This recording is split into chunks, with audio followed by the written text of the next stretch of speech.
here we are in Minecraft on a deserted island. There's a few things we need to do in order to survive the night. Because what's going to happen is that sun is going to rise and then it's going to fall. And when it falls, that's when darkness descends on us, and that's when the bad things come out of the dark at night and hunt me down and try to eat me.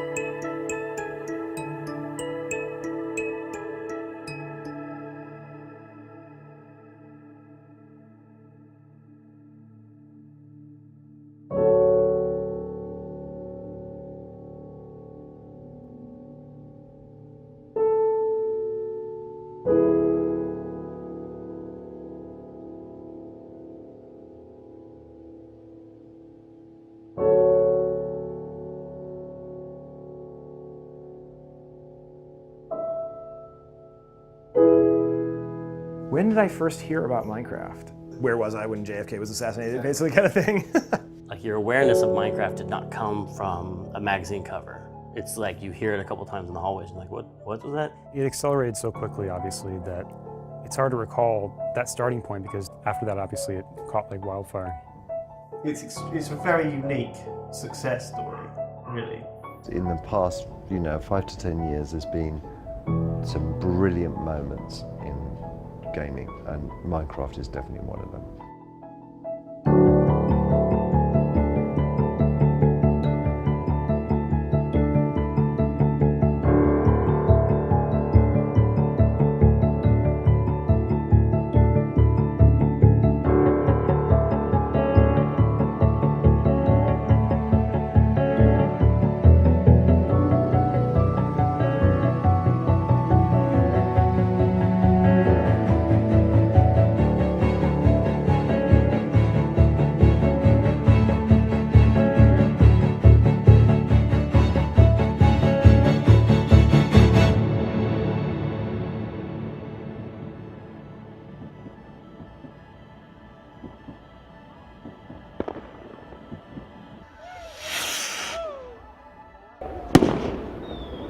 Happy New Year!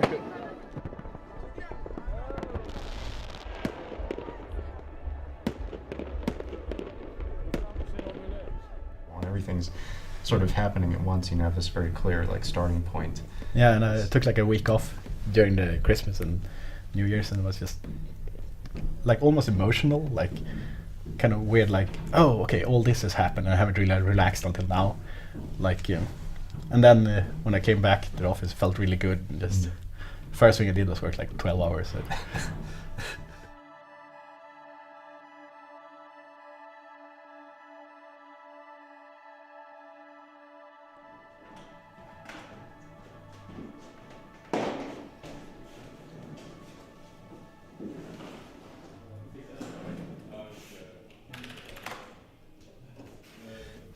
Let's just start with growing up in Sweden. Yeah. Like, what area of the country were you originally from? Well, the first 7 years of my life I lived out in the countryside in a place called Edsbyn. Mm-hmm. It's like a bit north in the country. Very snowy winters, at least that's how I remember them. Really like warm summers. Mm-hmm. Mm-hmm. But we went out, like walked around in the woods, just getting lost basically. Yeah.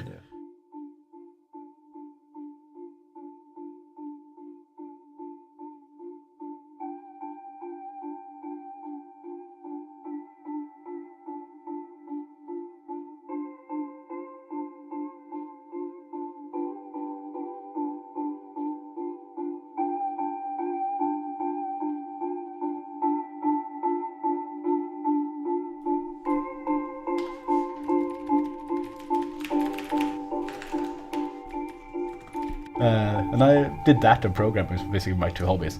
No, I've been programming since I was 8 or something. Mm-hmm. I kind of always knew that I wanted to make games, and I said so in school to my career counselor thing, and she said, "Oh well, that's probably not going to happen." Mm-hmm. Yeah.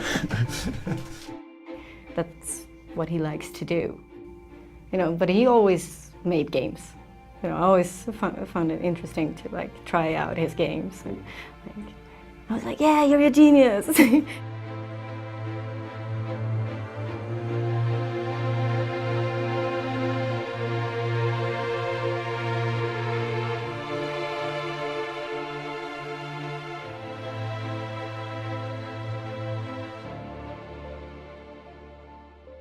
I liked like hanging out at his place, and he would like, you know, be on the computer, and I like hearing that sound.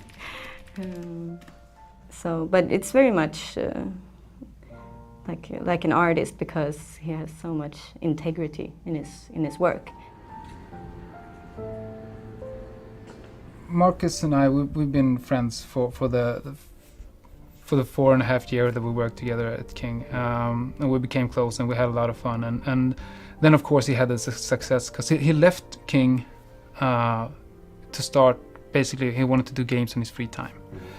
And while we were working at King, we were allowed to make games in our spare time, but we couldn't do it as a business. And he wanted to try that. I was sad, of course, that he left, because we had a great time at King. You know, I lost my best buddy, my best working buddy, but I wasn't worried for him, and I mean, we stayed in touch regardless.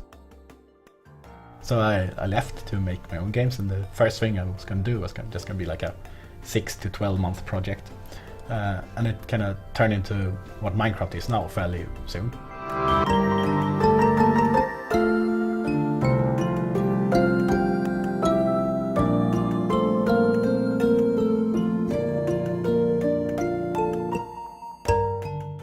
But in the beginning, it was so basic. You can place blocks on other boxes or blocks, and it's always so yeah. I got to be there and look at it from the start.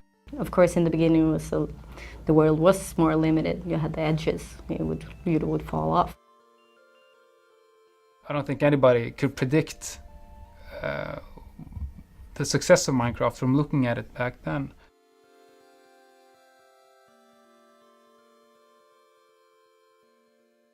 I really liked the game from the start. This is like a digital Lego, you know.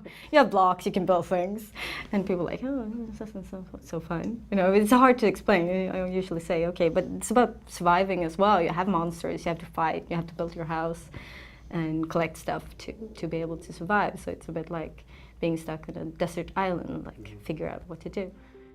Let's go to a place where everything is made of blocks, where the only limit is your imagination. Let's go wherever you want to go.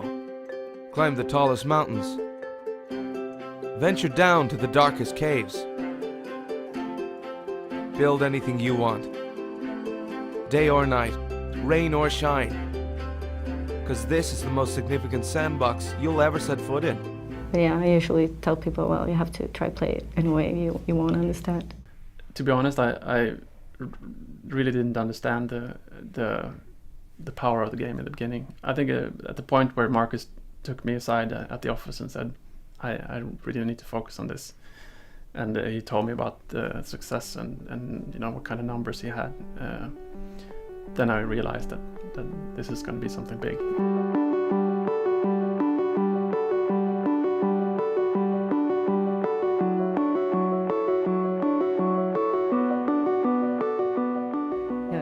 At first it was 40 sales per day, and it's like 10,000 sales a day, you know. I don't remember the date, but when I had 1 million Swedish crowns in the account was definitely one of the bigger milestones. And I got like a printout of the receipt, showed Elin, jokingly said, well, they say the first million is the most difficult. Like, I didn't expect to make another million. I did. Yeah. You know, it's been like this process of constantly being amazed. Then early this year it got like a big popularity spike, and then I decided that I probably need to start a company here because I can't keep up with the demand on the game. I called Jacob and just told him, just quit your job. We're starting a company. With the success of Minecraft, we get the chance to actually do something like this. I'm not going to turn that down.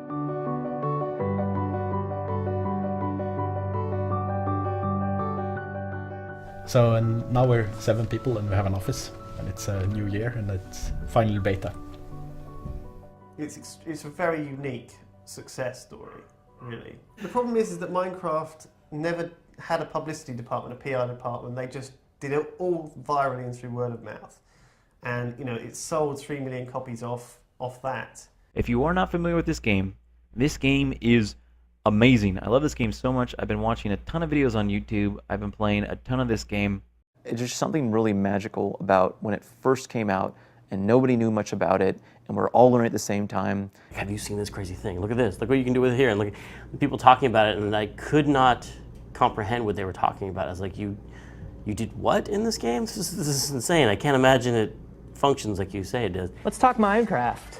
You've probably seen it popping up everywhere lately. If you have not played it yet, though, we're about to school you because it's one of the best gaming experiences out there right now. I remember loading it up for the first time, and just nothing, right? Just nothing. You're just standing there with 2 hands. And so I hit a tree and wood came out. I was like, oh no. Like I could already see like the spiral. It was like, I hit this tree and wood came out, and then I hit the ground and rock comes out. It's like, oh no, this is gonna be bad. And then it's that first night that you spend like holed up, right? All you can dig out is maybe like 4 squares before it gets dark, and you just pile blocks up as the zombies run around outside. That moment, like I won't ever forget that. I mean, that is a moment in video gaming that will always be with me.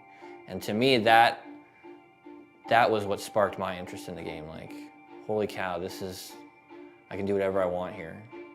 And so that's the first part of this game, which is, exploring and collecting resources. Now, people saw the potential in it, and if you had the opportunity to play it at a friend's, or you saw a video on YouTube, for example, I think the game pretty much sold itself. This is my house here, as you can see. All you do is you put it in the center here like this, and then set a fire to it. Now, not always, but most of...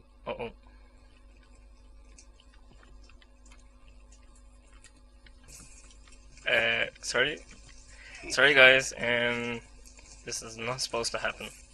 Crap. Oh, no way.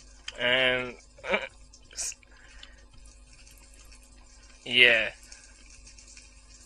You have got to be kidding me. You know, a lot of people that saw those videos were instantly in love with the game too, just by watching someone else play. Okay, it is time I go exploring. Where should I go? I'm going to climb to the top of this, and I'm going to see what is up. I'm joining Stu, and we're in the Minecraft multiplayer. We're exploring the cave here. Whoa! Jesus, that scared the crap out of me! Oh my god, oh my god, oh my god! Pull this switch here, and the flood starts. Plop, plop, plop, plop, plop goes the wheat. Plop, plop, plop, plop, plop, plop, plop, plop. Moves its way down here until it gets to the very end and drops into my collection tray. Oh shit, oh shit, oh shit, holy shit, bro. Oh, dude, you're so lag. Yes! No, I blame it on lag. Damn it. You guys take cover. They're firing arrows at us. Diamond! Yes! Oh! Oh my god, there's more. Yes. Oh my god, 7 diamond from 1. What's wrong? Oh, what's nothing? It's a skeleton. I'll kill it for you. I killed it! Yay! No, no, no, no. What's wrong? You're jumping into lava! What do you mean? You're being so bad at Minecraft. You're in lava. Oh, You're man. dying. I died. That's okay, Mom. That's okay. And you know, this game had a really special community around it. I think that's a fascinating story that, you know, before the magazines and the TV shows were covering it, there was a whole community that was loving this game and supporting it, and it was really self-sufficient at that point. So that could have existed sort of in its own little bubble, but then the world found out about Minecraft. All right, what are you? Creeper. A creeper? Yeah. What's a creeper? I don't know. A creeper is something that blows up when you touch them. Oh, yeah?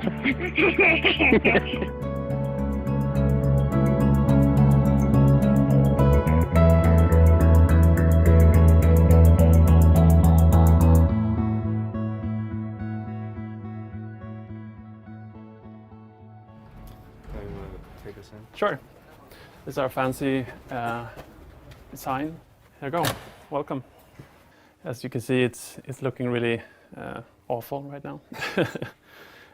So we're going to remake a lot of things. Yeah, I can show you around. And here we are, the office space. We have a PC section and a Mac section. We're thinking about having sort of a Minecraft wallpaper here. So this is Jacob. He's one of the co-founders of Mojang. Over there we have Jeb. He's a game developer. He's sort of the first person to dive into the Minecraft code. Yeah, so over here we have Daniel Kaplan. He's the business developer. Exactly. And here he is, Notch. I'm sort of showing them around the office. And you are Notch. I am Notch. Yes. He's the reason why we're all here. Yes. I am God. Yes. That's right. I am not God. Did I say I'm God on camera? Yes, I think you did. Yes. I heard that Notch was starting up a company. I played and heard about Minecraft before, obviously, but I didn't know that he wanted to take it to the next level. Mm-hmm. So I just sent him an email. Hey, do you need an artist? Got a reply. We met up and kind of hit it off. I think immediately started joking about prostituting ourselves to elderly men and stuff like that. So that's it, really. And now I'm here. Mm-hmm. It's also fun to be a part of this so early and really be with the core team. I don't know how big we're going to be in the future, but it's fun to be from almost the beginning. Yeah. Well, I started here 2 days ago on Monday. Went in, signed the contract, and just started working. Welcome to Mojang. Great. You've worked here I've worked here for 4 hours now, so yeah. I've got 600 followers on Twitter since Monday. I had a thread on Reddit discussing me. It's just an awesome place to be right now. It's like I catch myself walking down the street or just thinking that, you know, there's not a job out there that I would rather have, that I would trade in for this.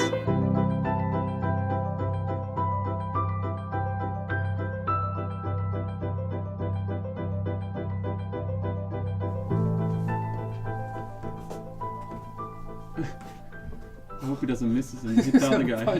Punch his pal in the face and they're all gonna fall at that. This is exciting. Are you gonna hit it from the other side now? Yes. There we go. Whoa! Yay! So it feels really good, and it's very interesting what's going to happen. We're going to have like a strategy meeting day thing, trying to work out what we're actually going to do. Let's do that again. Can we do that again? That's awfully bouncy. Yeah. We have to decide what actually like the full version of the game is. That's kind of the first step, I guess. Then the next step is to do that. Minecraft's a very dynamic game, and it's because it's still in development at the moment. That means that it's continually being updated with new stuff and things are changing. Back in like the 80s and the 90s, when you would get a game on PC, or much more often when you would get a game on console, when you got the game, that was it. The game was done. The game wasn't going to change. And we've seen that change bit by bit, and certainly it's happened more on PC, where people can patch and update games. But I think none of that prepared anybody for how malleable and evolving Minecraft was going to be. I mean, to the point that you could buy the game ultimately more than a year before it was actually going to be finished, and play the game as the creators were updating the game. And then slowly but surely it kind of, built attention and anticipation about where it was going to go. So this is just like the major headlines of things we should have now. Yeah, I think it's a bit like, it's a weird way of making a game. You just put it out and kind of keep working on it as you're making it, so it's kind of hard to say, is it released or is it not released? I try to make sure it's like, yeah, this is not the game, I'm just working on it and you can play it while I'm making it. Kind of, hopefully. Should we go out with any dates, or should we just say this will be released when it's done? Or should we like try to put up a date and try to build hype? I think date and hype. I work for that. Yeah. I think there's a difference between this and many other games in that Minecraft has so many so many users and so many players already. And as we develop these things, we're not gonna develop in a lump and just put them all over a night and say, okay, play this game now it's done. No. It's gonna come, every other week or so. It's gonna be a small update or a small change. So can we really live up to a hype? This is finally the finished product, and I say, yeah, but it's the same product as last week. And I think it's a bit intimidating. I felt much more just confident just going day to day and just doing things as it went. I don't think that works though if you have a company. I'm a bit like, I don't really know what Minecraft Final will be yet, but I think we kind of got some kind of rough estimate, I think. The new roadmap, yes. We probably missed a bunch of things. But I think this is a good basis.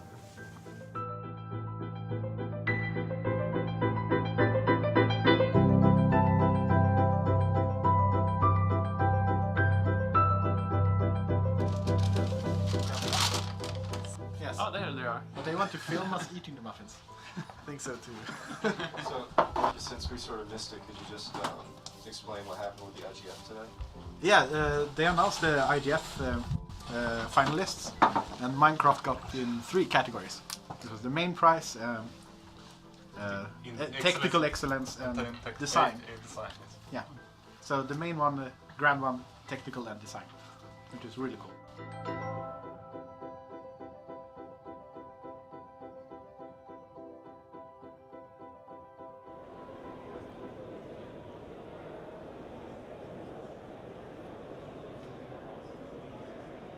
Marcus, when he emailed me, he said, I'm hoping to win some independent game awards. And I think he didn't really know, what all these awards were, but it was sort of a big trip to America, really to, meet the press and meet the industry for the first time.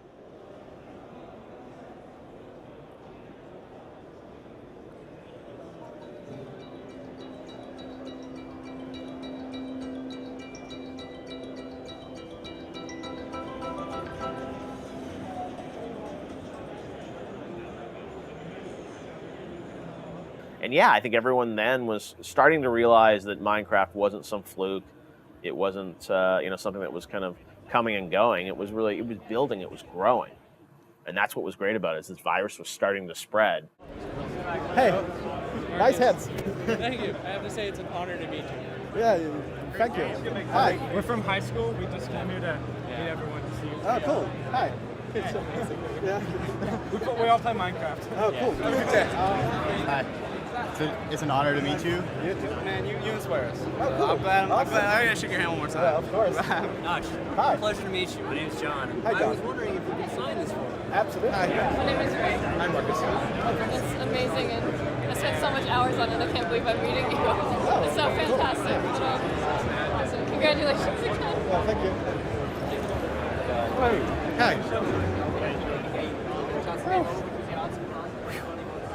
Hello. Hur var det? Lådorna gick fort, hörde jag.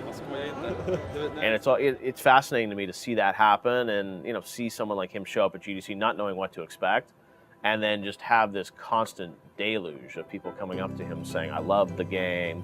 That's when I think it probably really hit him that, Minecraft had grown into something that people just weren't playing. It was something that people were loving. Should we go? Yeah. Going back to what we talked earlier about, I told you that my daughter likes Minecraft a lot. I met Shigeru Miyamoto 2 years ago, and he said, I'm going to meet the creator of Mario. She said, yeah, whatever. Now I told her I was going to meet you. She said, oh. Yeah. How many new friends have you made since you became successful? How many relatives have come out of the woodwork? Well, How many lost cousins? I probably shouldn't answer that. Yeah, I only really just met you, but you seem exceptionally cheerful, like a cheerful man. Like you just seem a happy man. I'm wondering if that is a reason, like because of your success. You're always kind of quite chippy and. I've known him for a long time. Yeah. No, he's a total drag. No, he's not.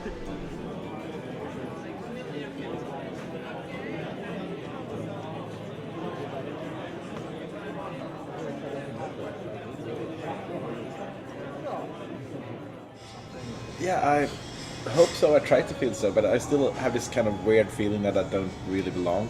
And I think it's called actually the imposter syndrome. This is like an actual term for it. You feel like you're just faking it. And I think it's gone too fast or something, so I don't really feel like... But yeah, I'm slowly trying to realize that people actually do like the game. Which is kind of a weird thing to say. But when you're just sitting in front of your computer, you just see the numbers. It's not the same thing as actually meeting the people. Do you feel like you'll need to do a couple more games to really feel confident in your own ability? Yeah, I think so. It's kind of weird. It's when I kind of grew up, like famous people to me, like John Carmack and stuff, were not really like actual people. They were like forces of nature almost that just did awesome things. And now people tell me, like, not everyone, but some people say, like, yeah, you're the Carmack of this generation. And to me, there's no way that can be true, because that guy is, well, obviously very talented at what he does, and I just made a game. And I kind of realized that, like, on the surface it sounds like the same thing. He made a game, I made a game, but it doesn't really feel like it's the same thing. I kind of feel that all the time with the success with Minecraft. It's kind of hard to fully understand it, even to this date. I mean, we're starting to see it because we get so much feedback and so many questions from big companies and people want to do business with us and stuff. So we start to grasp that. I'm constantly thinking that maybe this is just a really fragile thing. That we have this attention now, but we have no idea where we're going to be in 1 year. I mean, on one hand, it would be kind of cool to have this kind of run, then kind of slide into obscurity again and be like nobody and just do my own thing again. I think everyone feels a bit like that, more or less, and maybe some people don't even know how to express that feeling. But you know, he's very aware of his own feelings. So I think it's just that he knows how to express that, because I can recognize that from when you start a new job or people say you're good and this or that, and you're like, oh, they don't know, I'm really just been lucky or this or that, I think that's just human. Hey everybody, welcome to an all-new bonus round. I'm Jeff Keighley. This week at the Game Developers Conference, and this time we're going to look at the independent game scene. There have been some amazing indie games that have come out over the past few years. We've got an all-star panel to tell us about what's going on in the independent games movement. Although Minecraft, you're a bit of a rock star right now, Marcus, with the success of Minecraft and all your fans out there. Yeah. I mean, how do you look at the indie movement? Because you've really sort of entered the scene here, in the past year in a big way with Minecraft. How do you define indie? Yeah, for me, I think indie is, well, there's a lack of a label for it. It's kind of a concept of people making games for the sake of making games, or exploring games as an art form, perhaps. I think a lot of the large studios make games to make money, or make games to make a sequel, or to make a brand, but to make games just for the sake of making a game, coming from that angle, I think that's kind of the definition of indie for me.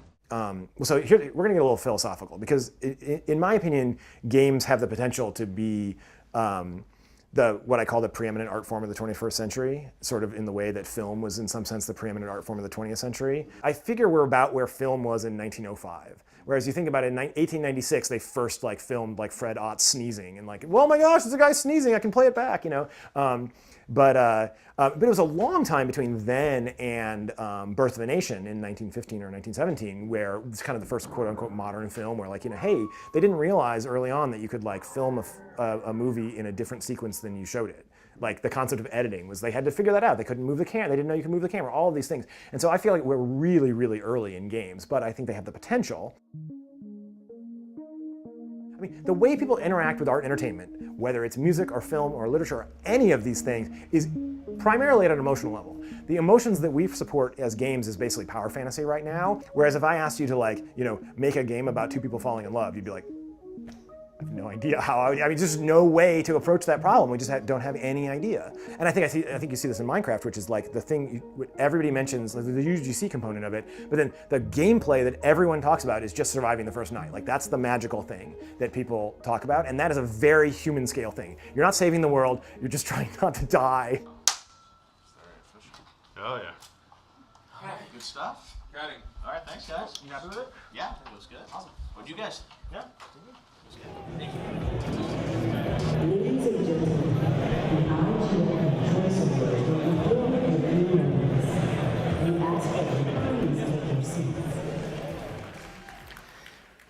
Video games. Video game award shows. Which came first?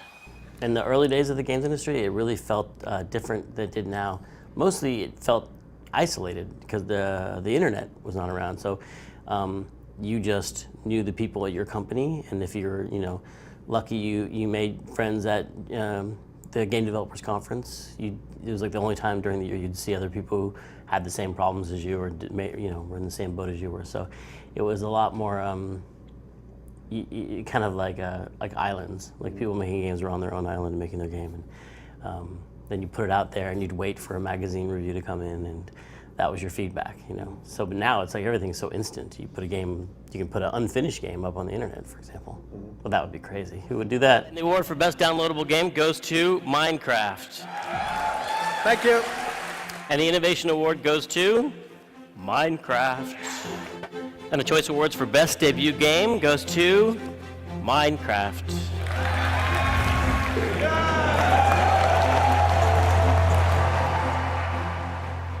Yeah, GDC. God, I didn't expect us to win in anything. I didn't dare even hoping it. I was just, well, I kind of had this like, I hope we win at least something, or I'm gonna like cry. Then we like won 5 awards, which was way beyond what I even dared hoping. Kind of, we started figuring it out when we got like the center front table.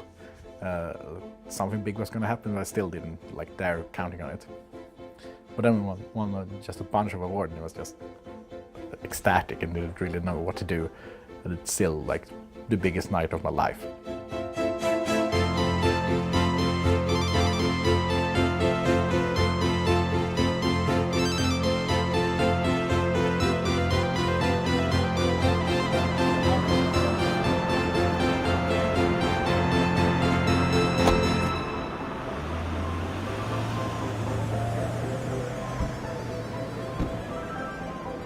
Please join me in honoring Creative Director of Microsoft Game Studios Europe and co-founder of both Bullfrog Productions and Lionhead Studios, Peter Molyneux.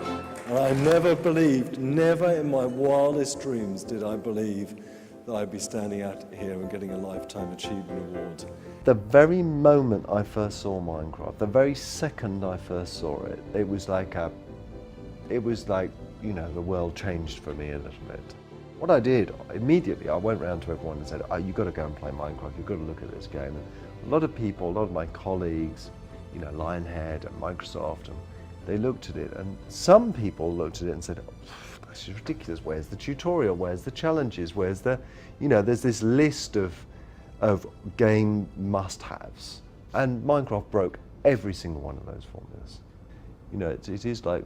It is in a way a social Lego, when Lego used to be a creative toy, which I don't think it is so much anymore because it's much more prescriptive. It's really interesting how Lego at the moment is like traditional games design. It's buy the box, open the box, turn to the instruction sheet, make the model, stick it on the shelf, buy the next box. That's exactly like traditional game design. Buy the game, go through the challenges, finish the challenges, stick it on the shelf, buy the next game. Where Lego used to be just a big box of bricks, and you used to take the bricks, pour them on the carpet, and then make stuff. And that's exactly what Minecraft is. There was no instruction booklet, but that's really what this points to, is just how conventional game studios, how complacent they were with the games that they were making. And this industry desperately needs things like Minecraft to come along and say, slap us around the face and say, hang on a second, all those things that you thought were absolutely certain in your life, they're not certain anymore.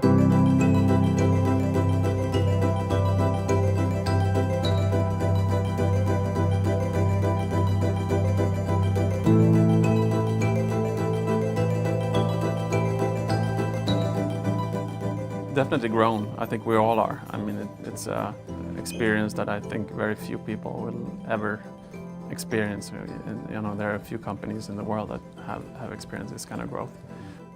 It's very inspiring.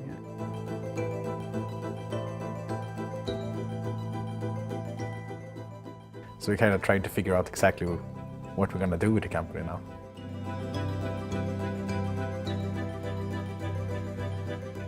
Okay, so we discussed this before.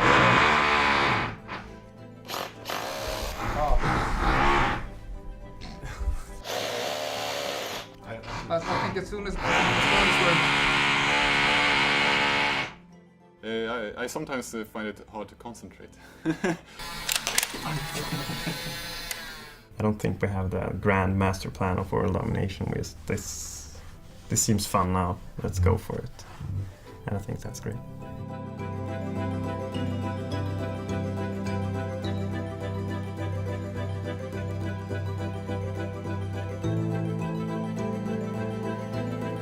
If I would have been Marcus, I would have, doing blow of hookers' asses. That's what I've been telling people.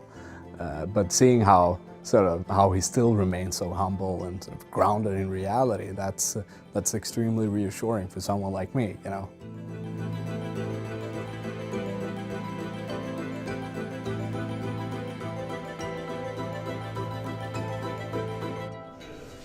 I'm very pleased.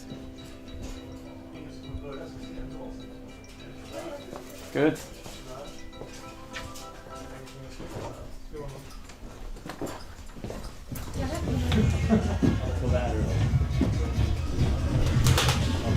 Oh, hello, Lars. Hello. My name is Marcus. I'm really rich. I'm gonna ruin this shot by looking into the camera.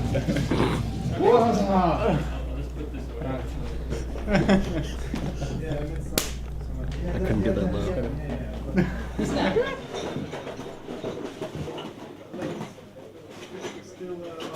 We had a great party on Thursday, celebrating 2 million. Do you want to sum it up? I was just gonna ask if it was good because I don't remember it. Ah, okay. Yeah. Anyone else remember? Cocaine's one hell of a drug. I'm really envious of the new crop of game makers out there, like Marcus and other people who are just doing it themselves, like all by themselves, or maybe with one or two people on their team, because they keep the cost down, they can self-publish, and they've just made so much more money. Just like, that's the secret. When you take someone else's money to make your game, you have to give them all your money after you're done. Not that I'm bitter. I think we all want to stay small, and we want to stay in control, and we want to stop the world looking in. It's very, very, very, very hard to do so. I mean, I think the perfect size for me is once you reach over 20 people, that's when it gets really tough. Because then you need to have another layer of people to manage the people that are there. And when you can all fit in one office and you can stick your head up and say, oh, what's that you're working on? Or, look at this, everybody, that's a perfect size. But once you get over that, it's really, really tough. So if I was doing it all again, I would say exactly what Marcus is saying. I would say, I'm going to stay small. I don't want like a big office with like 150 people and it kind of turns into a 9-to-5 job. I would say I'm afraid of doing what id Software did, but I'm not going to say that because that's rude against id Software. I mean, their games aren't as fun as they used to be. I mean, they look better. I mean, the megatext stuff is really amazing, but I'd rather play a fun game. And I want us to make fun games, not just big production games. But ideally for me, it would just be like me and a box of Red Bull. I'm gonna play Dark Ritual. Get some 2 cultists. Yeah, someone could like discard. You could discard. It's an action. Yeah. So maybe if you I will next time. Yeah. Yes.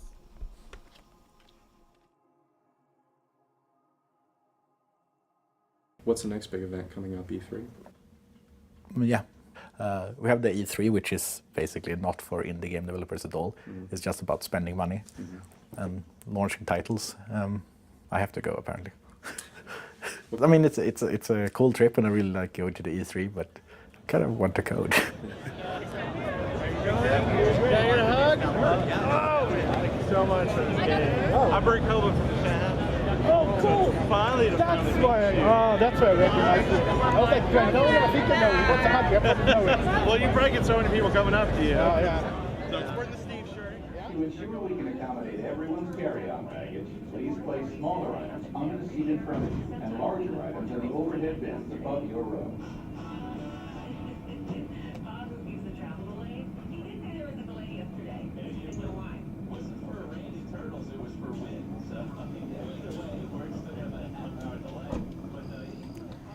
Yeah, we started the podcast in 2010, in October 2010. And this is maybe about a month after we actually started playing the game. So in a month's time, we knew it was something special enough that we wanted to devote our lives to talking about and to producing a show. So we did know it was going to be something big and something special. And I forgot what you asked already. This is, for people who don't know, this is where we talk about what we've been doing over the past week since the last episode. But I've also been watching my son play Minecraft, which has been fascinating because... Yeah, like the Shaft podcast guys, for example. I'm like, wow, this is like more than an hour just about Minecraft. It still like blows my mind. It's like, wow, they're actually just talking about this game. That, it's amazing. So this is from Nergok, who said, I have to thank you guys for suggesting listening to a book while playing Minecraft. It's greatly improved my Minecraft enjoyment. And we try to be on time, never skip one. Except we missed one episode because tornadoes ripped up our city. But that was the one we missed. So. And honestly, when that happened, the community got together, and Awesome Girl Satori Love pulled all this information from the community, and basically it was an appreciation show for us that she gathered all this material so we didn't have to do anything. I mean, I'm getting chills just thinking about it right now. It's just amazing community around the show and around this game. Community is always going to be probably the most important thing when it comes to Minecraft, because that's what makes it bigger than itself. It's very cool to see, people are so involved and really making something that's just about this game.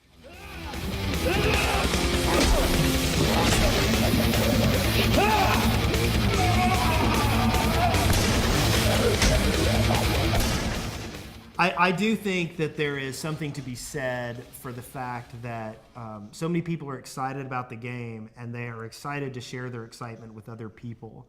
And I do think there's a synergy from that. I've never seen anything like this.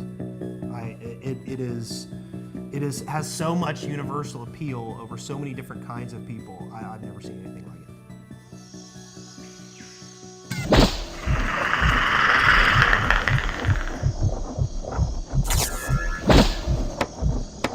I mean, Minecraft, because it's such an open experience, an open world, kind of naturally lends itself to be populated by these subcultures of machinima creators or podcasters or live streamers, or Yogscast is certainly one of them, I think. We met because we both were in the same World of Warcraft guild. So we met in a thoroughly nerdy way and ended up doing a thoroughly nerdy job, which is effectively playing Minecraft. That's our job, isn't it? Well, it's not just video production, but basically we do get paid to play Minecraft. Dude, there's something up there in that cave. Is there? Yeah, it's a green thing, look, bouncing. Oh, Christ almighty, it's a creeper. It's gone.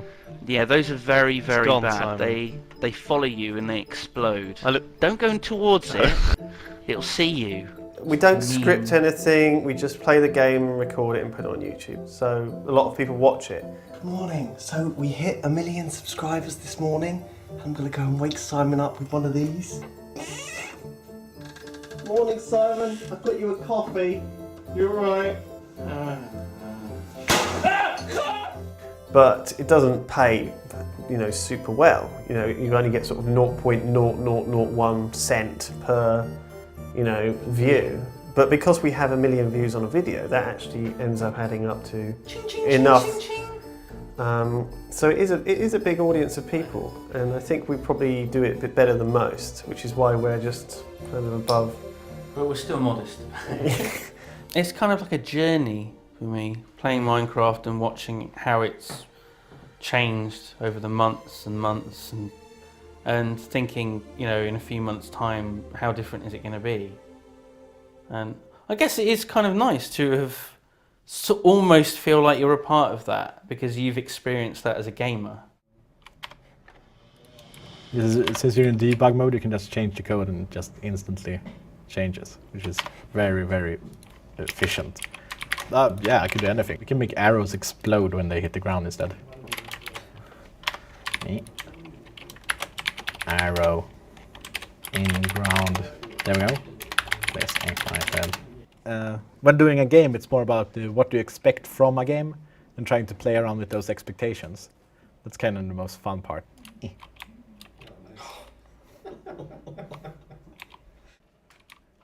Let's give it a bigger explosion. There we go.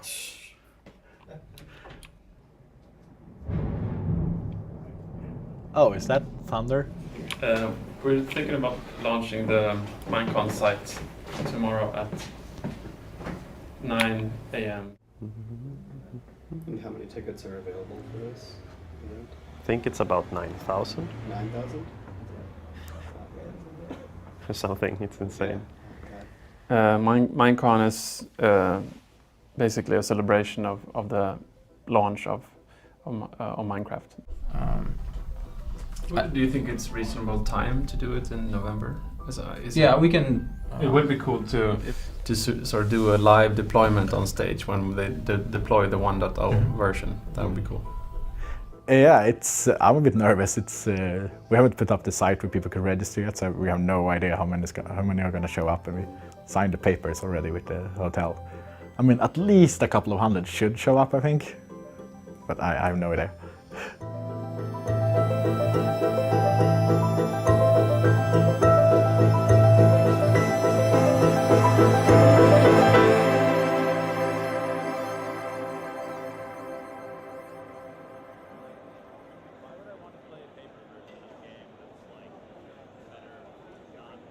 It is a collaborative medium. Developers and gamers collaborate. We are makers, we are creators. And that's why we're here today, because we're going to celebrate that collaboration between developers and gamers. So I'm very, very grateful for everyone who's come to join us today. And I think it is particularly fitting that our first presenter today is Mojang, because it's hard to imagine a game like Minecraft, that would flourish because it breaks so many conventions and basically hands the creative keys over to the gamers. And that is truly revolutionary. And so I am very, very pleased to introduce Marcus Notch Passion and Lydia Winters, who are going to show you the Minecraft Adventure Update. Please welcome them.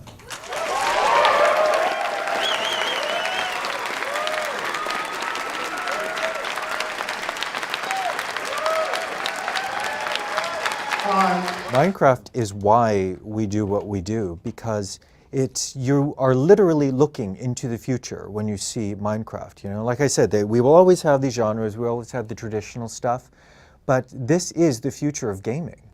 You know, this collaboration, this emphasis on creativity, on freedom, and it's thrilling to be able to be here and say, yes, I was there when it happened. He obviously knew he was creating building blocks, but I don't think anybody could have expected how ready so many millions of people were to take those building blocks and say, okay, I'm going to create stuff in the game. I don't think anybody could see that coming.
sorry, that was really horrible. Oh, it's okay. It's good that I left, because you would have been very alarmed that I was going to die.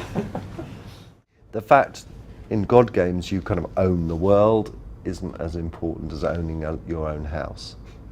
And that, that idea of building and creating and almost modding as part of the game experience is why it's far better than a God game and a game that I've done.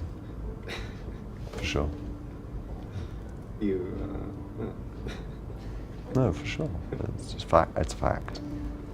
Because of Minecraft, I think it has changed my view of what I do on a day-to-day basis. So I still really believe that I've got one great game, inside one great game idea that I can inspire a team to turn into a real idea in me.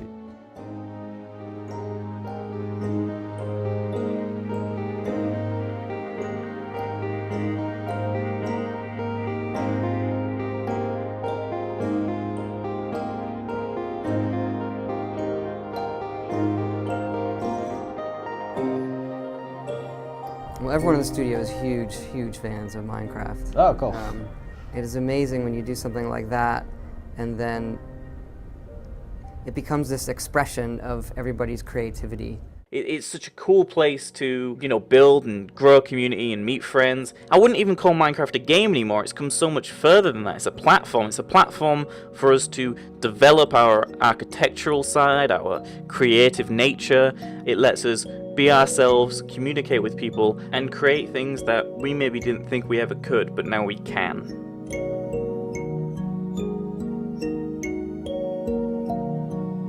Anytime I get on that server, I get astounded by the imagination, the creativity of the people that are on there. And my jaw just hits the ground. I just can't believe what the people, A, have the design sense to accomplish. Just, I can't do it. I don't know if it's just me, but I'm looking at the stuff, I'm like, wow. And I'll tell them, I'll say, this is fabulous, this is fantastic. How do you do this?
Hi there, everybody.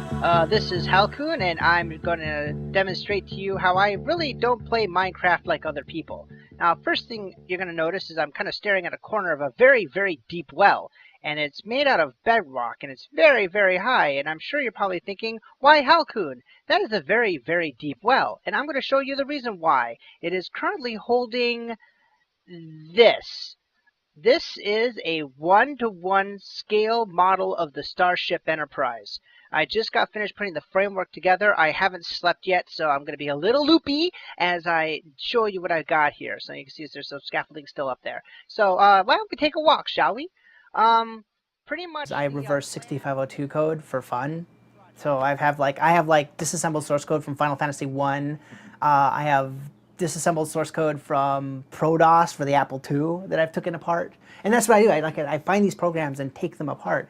I've been reverse engineering application software for like 10 years. I'm actually active in a community where we've been disassembling Final Fantasy VII for the last decade.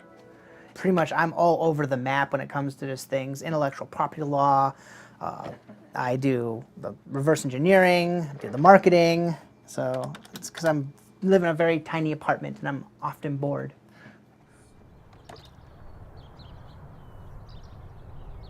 Let me see if I can find my enterprise. So we're sitting at 8,984,531, and I need to update these badly. What are some of the comments here that we got? Nerd, I need a girlfriend, what a geek, the Virgin Diaries, because evidently I'm a virgin too. I don't think that you guys have never really appreciated how absolutely huge the Enterprise is, but I don't know, it's kind of a shock for you. This thing is fucking enormous. People who don't play Minecraft just looked at this and goes, what on earth did that nerd do? And a lot of people, when they saw this too, they saw the video, and they never, you know, when Minecraft was getting all trendy and everyone's like, I don't want to play, it sounds like everyone's just getting on the bandwagon. And I remember when someone saw my video and they posted underneath it, okay, I get it. I understand now. Now I see why this is such a game, why everyone's playing this game. Before, when you would go on YouTube and you saw somebody who modeled the Enterprise, you'd think, wow, that's incredible. I could never do that. I don't have the knowledge of this modeling software. Like, I can't do that. But when you see Minecraft, a Minecraft Enterprise, you're like, You think, well, if I you couldn't. Let's be clear. Like, you could never do that. But there's a part of you that thinks, if I just had the time. It's sort of democratized, Yeah. right? Because everyone has the same pieces. Yeah, in this, you're making it out of something. Yeah. And there's a being in there that is doing it, right? So it's much easier, I think, to map yourself to that. This is Voyager. There's the Enterprise E. There is the Klingon Bird of Prey. So we can make these ships, take these blocks and put them in this world where we can build our ships with these blocks, and then, you know, wire them up, give them life and see what happens. But if you have something, take it and try going in a completely different direction. You know, take the seeds of it and then see what else you can do. I don't want to see bigger and better. I want to see this way or that way. Hey guys, I just want to show you a project I've been working on in Minecraft. It's up here, or at least a good view of it is. This is a arithmetic logic unit. And an ALU is found in every processor because it does math. When the Minecraft Enterprise came out, the computer came out at about that same time. It is 16 bits, and somewhat slow and big and unwieldy. But it's implemented in a video game, what do you want? I have it set up hopefully so that when I add registers and RAM, probably not very much RAM, and a program counter, it'll be a legit computer.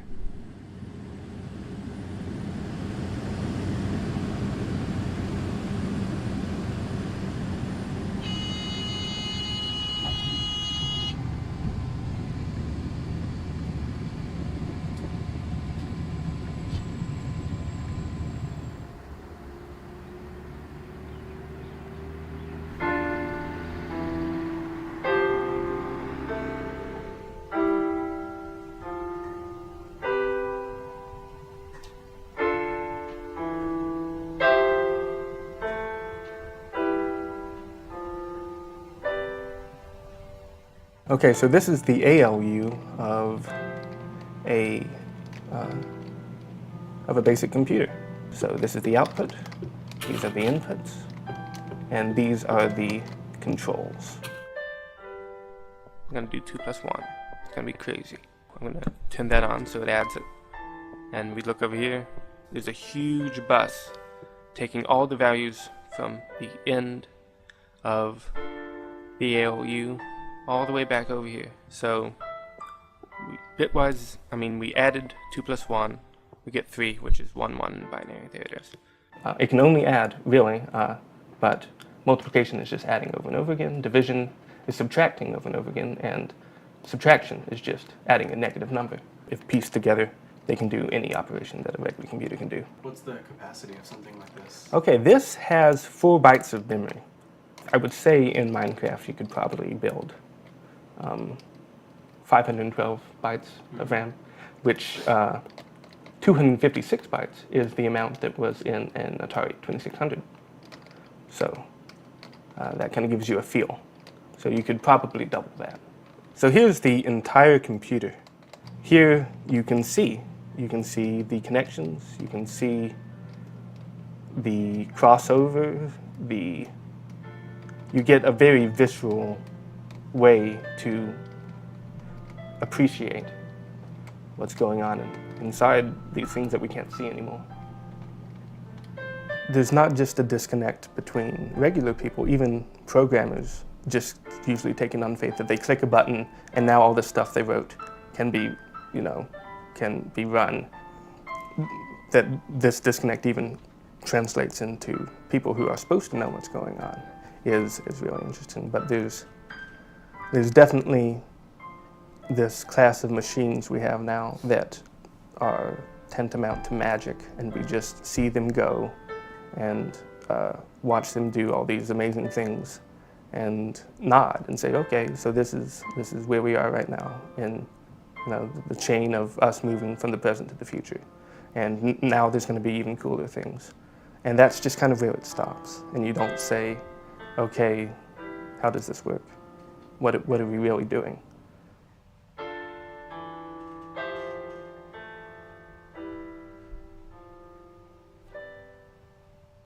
I hope you guys check in later to see this once I have a few other finished chunks done. Thanks for watching. Infrastructure is such a key part of Minecraft's success, I think. It's because it's a game about sharing, so you just need that infrastructure in place to share either your creations or your the things that you've engineered in game, like a color printer. I saw somebody made last week to share those ideas, right? Those ideas need places to move around, and without YouTube, without Twitter, message boards, community sites, I mean, wouldn't have been as successful for sure.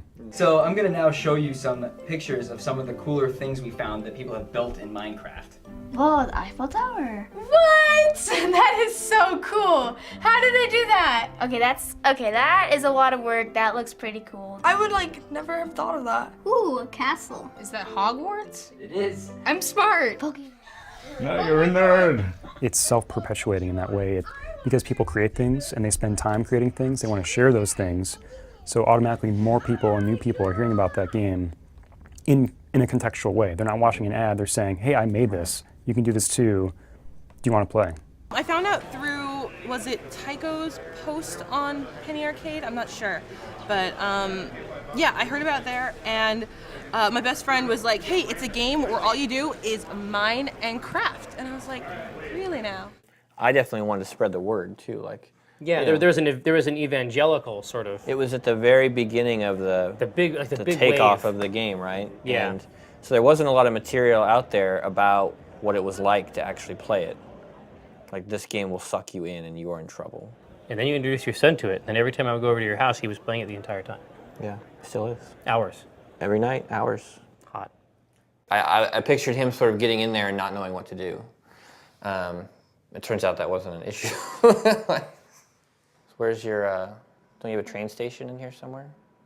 Oh,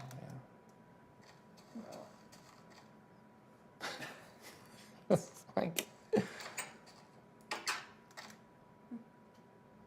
Oh, wow, that's cool. I saw the one that they had a bunch of music blocks and it played the song from Portal.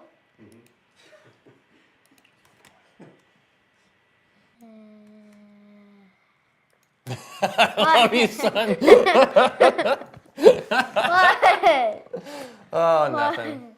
You know, it's interesting because, especially as a parent, you think, boy, I really need to, limit. You just hear you have to limit his time. You have to limit their time in video games. You don't really know why, and I think that's just ridiculous now because what is a video game anymore? When he's been playing for a couple hours and I come in and I'm like, all right, Gabe, I think you need to take a break. And I look and, he's built a functioning aqueduct That's no joke. Like, he figured out how to get water from one place to another by building this contraption. It's like, I'm not gonna tell you to stop, you know? Parenting has changed.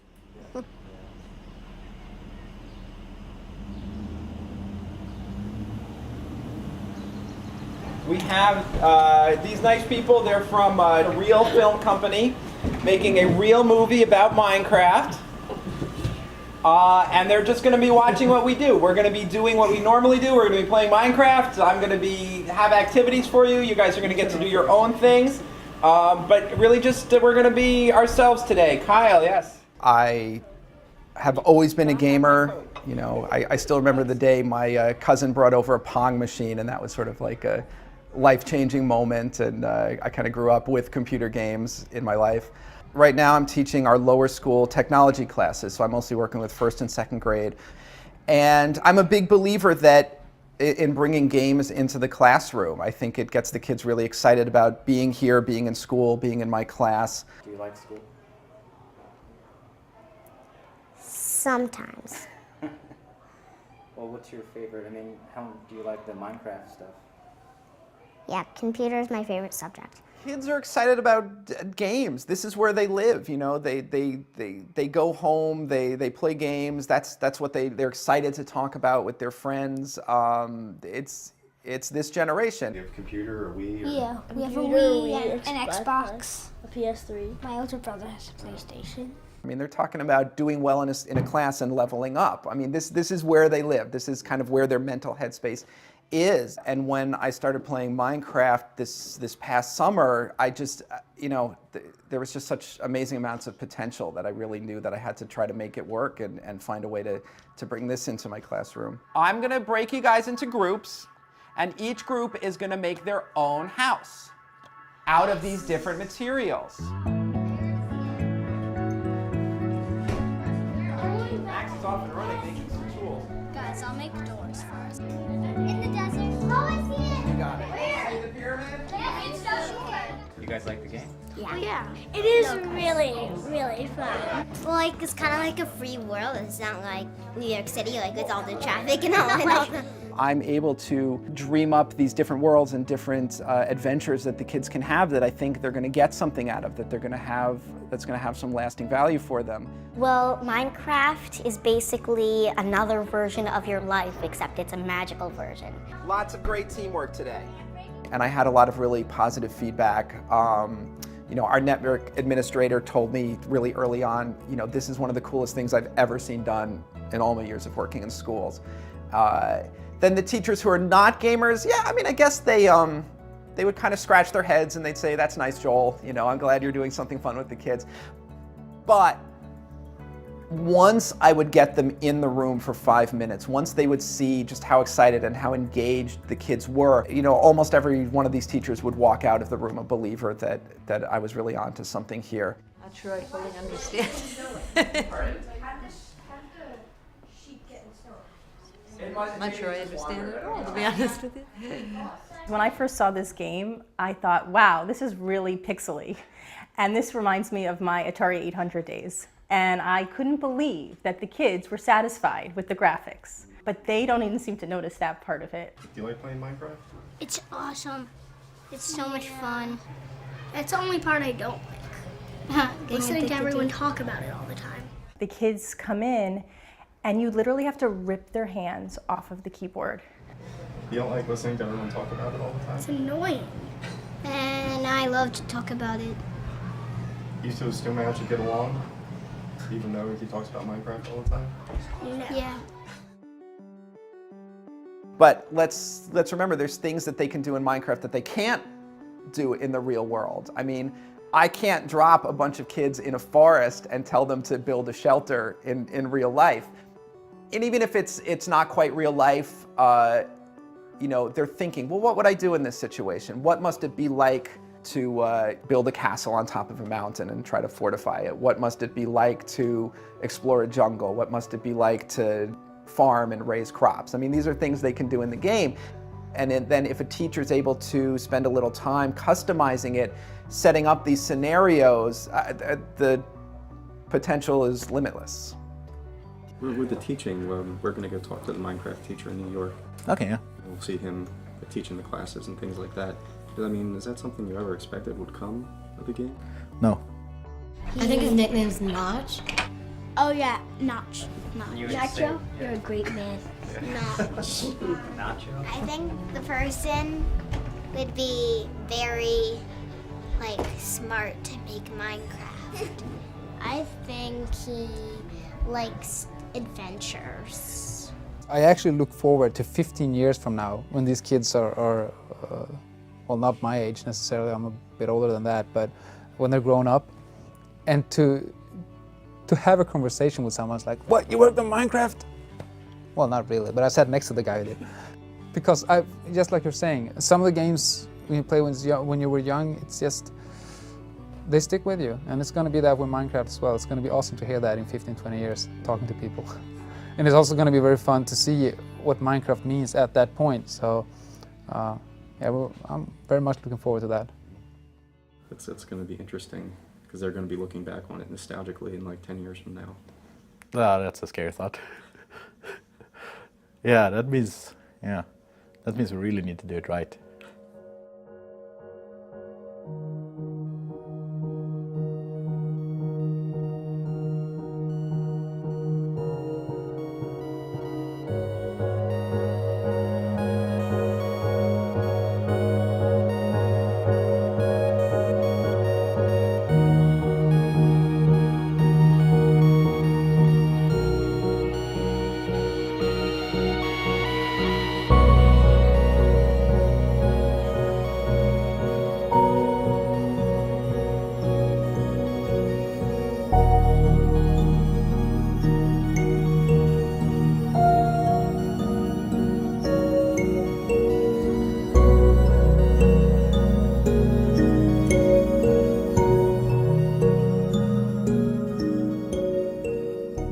So much to do and not much time until the release date.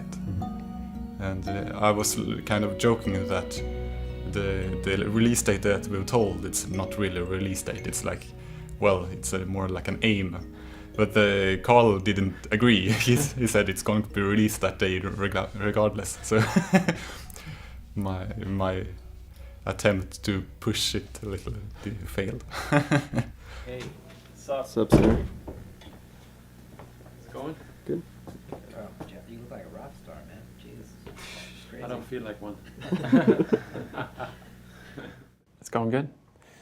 I'm a bit stressed out. Definitely the pressure is increasing in the team, I would say. I need to finish this, so I'm really focused on it. So right now it doesn't feel like we'll ever work on something new, but I have all these ideas that I want to try.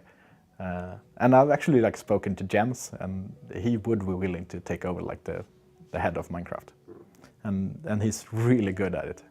So I feel comfortable that there's someone who could do a very good job at it.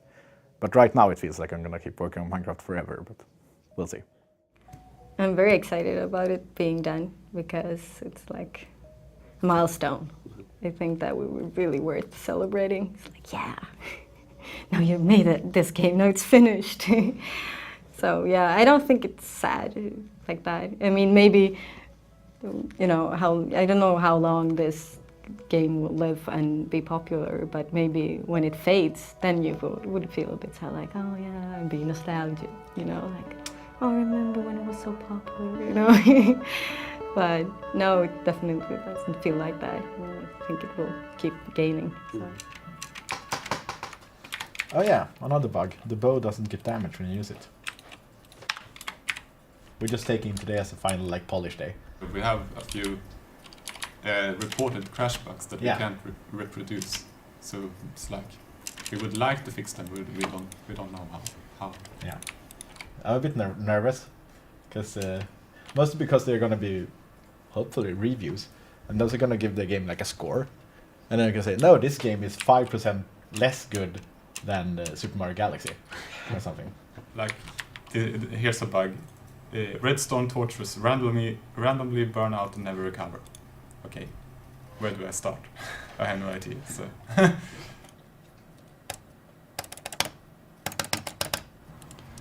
Oh, so fun this is. Oh, there we go. No, that's right, correct. Ah, damn it. Ah. I'll mark this as can't reproduce. So you said you just sent the game off? Yeah, I put it on USB sticks, Mhm. and then I sent the final like zip file to Tobias, so you can make the upload script. Now it's, I don't know, 20 minutes past 3. And I have 1.5 days to go until we go to Minecon. So I figured I'd play with Legos. It's a bit weird because I still feel like I probably should still be polishing stuff because it's stuff to polish, but I don't want to risk there being new bugs, so we're not doing that. And I'm super nervous about the flight. Not nervous, more like giddy or something. Like I can't wait until the flight goes. See you guys tomorrow. Good. See you then. So I think he just feels that, okay, I can't do anything more now, it's done, and we're going to Vegas. So I think that's why he's giddy, and I started to feel that as well. So probably tomorrow, I'm going to lock down the Scrolls version to tomorrow morning, and then I'm going to just kick back and put my feet up, play some virtual tennis 4, and go out and have a beer with Marcus, and just cool down before the trip to Vegas.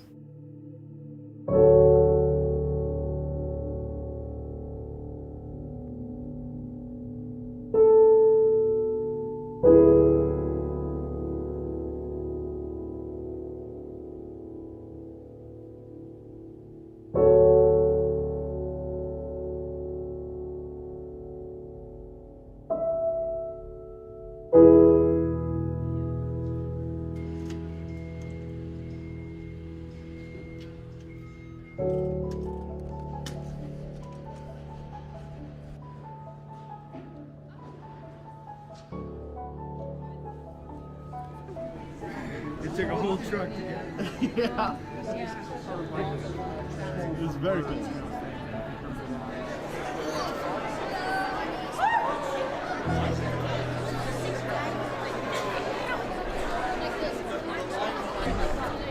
There's been talk about 5,000 people.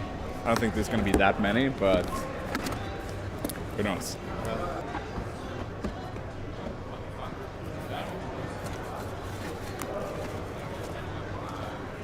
Yes. Doesn't work at all.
We only have a few more minutes left, so we really do want to thank all y'all for coming here.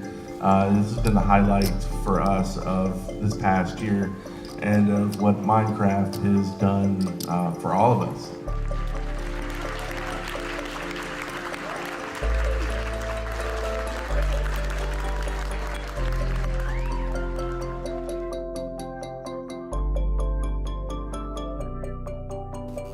Because Minecon is finally released, it's the end times. Because no one thought it would ever happen. It's Minecon. Sorry, because Minecraft. Yeah, sorry, that's okay. I got your game wrong. Yeah, I played it a few times. Yeah, I heard you did, yeah. You're still learning. Yeah. I'm still. I guess just to close out, I think you're obviously idolized by a lot of, I'm sure that must make you feel kind of weird at times, but you're obviously idolized by a lot of indie developers and people that want to make games. They look at what you've done as a kind of success story.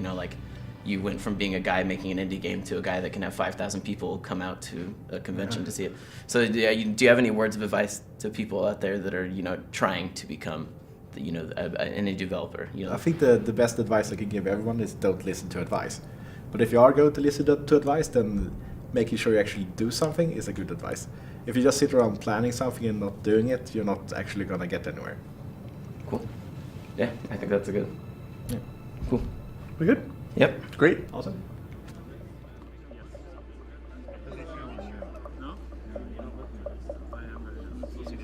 I'm actually not doing it in the show, but maybe I fall on the stairs or something.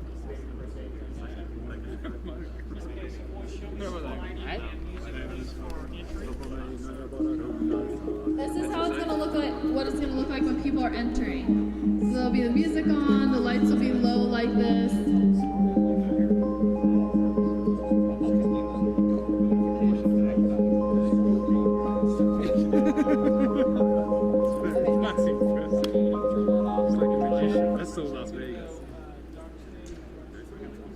Everything's gonna get dark for the Hat Films video. It's kind of like I said, how I feel the game deserves a 6 or 7. I do realize it's probably going to get higher scores than that, but I don't really dare hope for that, because to me it's there's so much more that could be done to the game. It's not really finished yet, and I don't think it's ever going to be. Yeah, it sounds like the closing ceremony is starting. Yeah.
No pressure, yeah.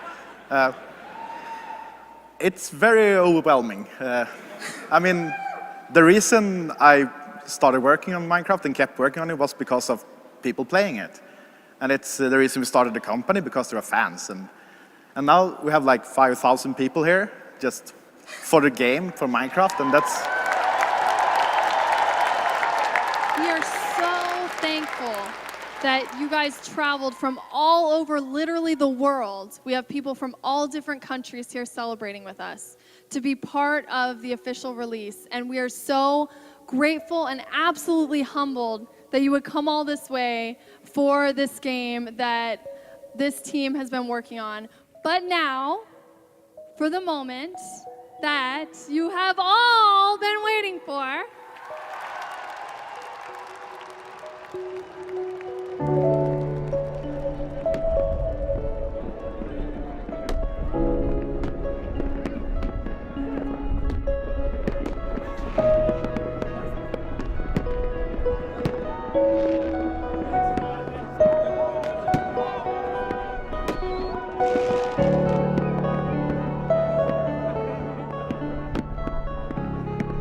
Yeah, 2011 was probably the weirdest year of my life. It feels like a blur now when I think back at it. So much happened. I can't even describe it. The weirdest year of my life.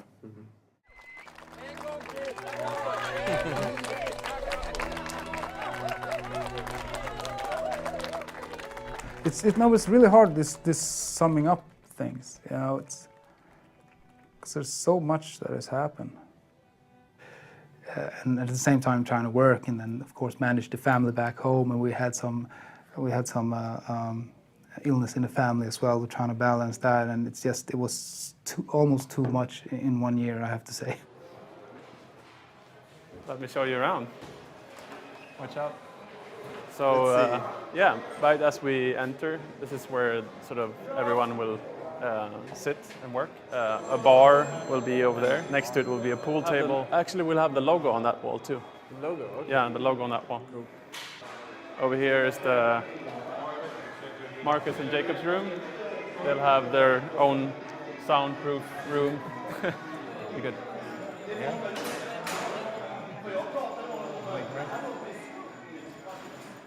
It's really hard to really get your head around everything and summarize, but obviously it's been the most amazing year of my life. Just going from sitting in a shitty apartment, working on things that I hate, and absolutely seeing no future for myself aside from the few fleeting moments of glory that I had, posting some pixel art online. Going from that to actually, traveling around the world and meeting, fans and stuff like that. It's been a pretty wild ride. A lot of things happened last year. We recently changed Minecraft's front page, so it has my Twitter account instead of Notch's. So that's, I don't know, one difference. So yeah, slightly before Minecraft, I asked Jens to take over as the new game developer, lead developer of Minecraft, and I left the game, and now Jens is doing it. We sat down and made a plan in the beginning of last year, and that is we still use the same plan because we only got halfway through that list. I mean, I think we should be able to do this in half a year, which means we won't, but at least that's kind of the base guesstimate. I barely talk to him at all about Minecraft. It's when sometimes I ask him small things, but he said he didn't want to interfere, and he has definitely not. Well, it's a relief and kind of a curse, because I won't ever be able to top that. It's a bit of a relief not to work on something that big, because I think I've done lots of soul searching that I'd rather work on something smaller. Like, because I made Minecraft kind of for myself, and that's the kind of games I want to make. But now there are so many kids playing it and parents playing it, and I can't really understand that audience. So it feels like there's a huge responsibility to keep a child safe and make sure the parents can actually use it the way they want to use it with their kids and stuff. So I'd rather actually work on something where I kind of understand the audience more. So after Minecraft came out, the launch was a huge success, and then he handed the development off to one of his colleagues. I began to hear whispers that, oh, he's just counting his money now, or he's not really that into making games anymore. And this struck me as strange because it didn't really seem to fit with the guy that I had met a couple of times and interacted with over email and what have you. And he seemed to me like somebody who's he loved doing this kind of thing. And it was comforting and it was exciting to find out that those whispers were wrong when his next game, which I'm still not even sure how to pronounce, was announced.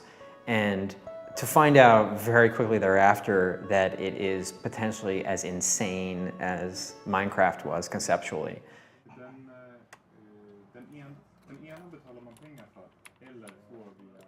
Yeah, I kind of burnt out towards the end of Minecraft from just the pressure of releasing it, and I realized I was going to move on and all that, and then I started getting really inspired to make games and started doing the space game. It feels like kind of the beginning of Minecraft. It's kind of this, you don't really know what the game is going to be. It's kind of slightly scary because it could be something completely different from what you thought, and it might not be fun at all, or it might be super fun, and so it's very inspiring. I'm pretty sure Bethesda doesn't have a trademark called 1020C. Damn it, I pronounced it. Damn it! Damn it! I think I could put this out now if I wanted to, but it's not really fun yet. So once it's kind of at the point where I will get lost for an hour instead of developing, then that's probably when I'm going to release it. I guess I'm kind of afraid of the fans being disappointed with the new game. I mean, it's a space game. It's not like a fantasy chopping game or whatever. Well, the first big challenge, the challenge to success, and the challenge of expectations, and is that when you're the new kid on the block, no one has formed any expectations from you whatsoever, and then when you way exceeded people's expectations, asking someone to do that again is really tough. Usually what happens in a successful situation is that the person, the sophomore slump kind of thing, or like blows it all. I mean, if this was music, they'd blow it on crack and and hookers. But I don't think he's getting married, and like it doesn't seem like that kind of guy. But at the same time, like stay focused on the thing you're trying to do, and don't worry about all the kind of what I call weather, right? Like you just can't can't control. It's gonna storm. It's not whatever. Lightning strikes. Sometimes it doesn't. Do all of the variables you can control, and that's the quality of the game.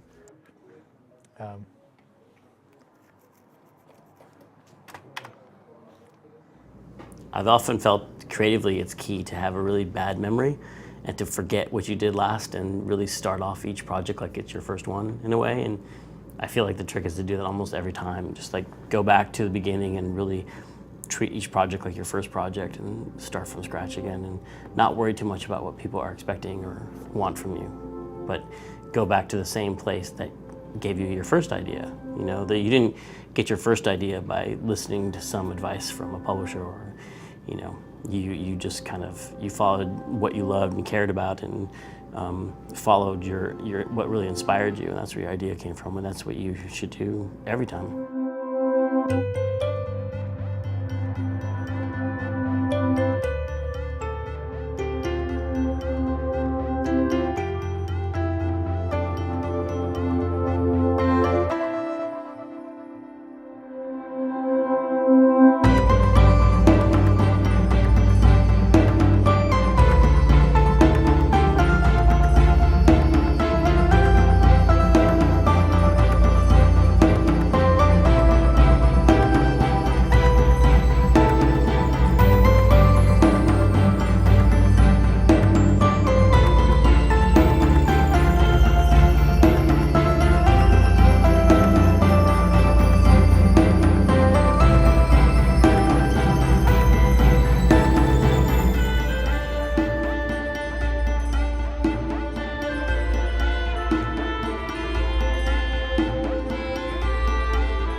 Great.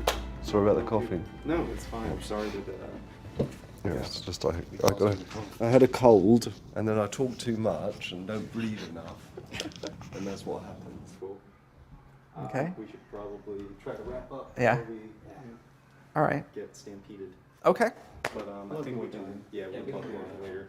Okay, yeah, I think we'll have lots of time.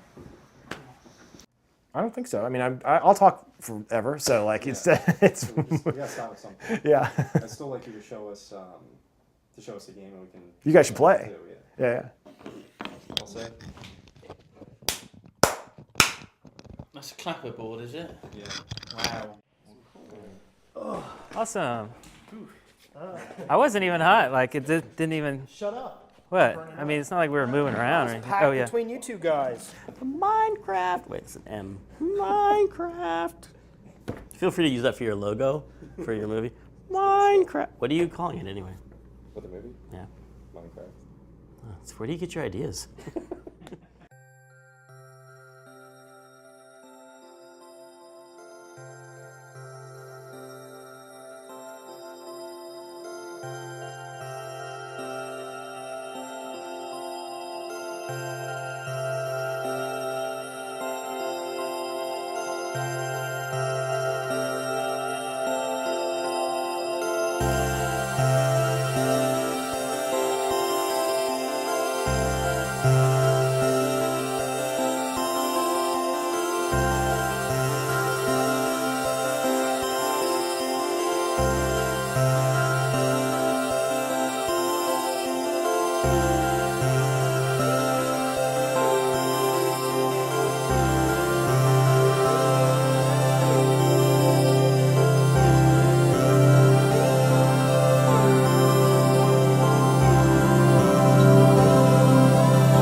And the arrangement of the Just my tongue. words.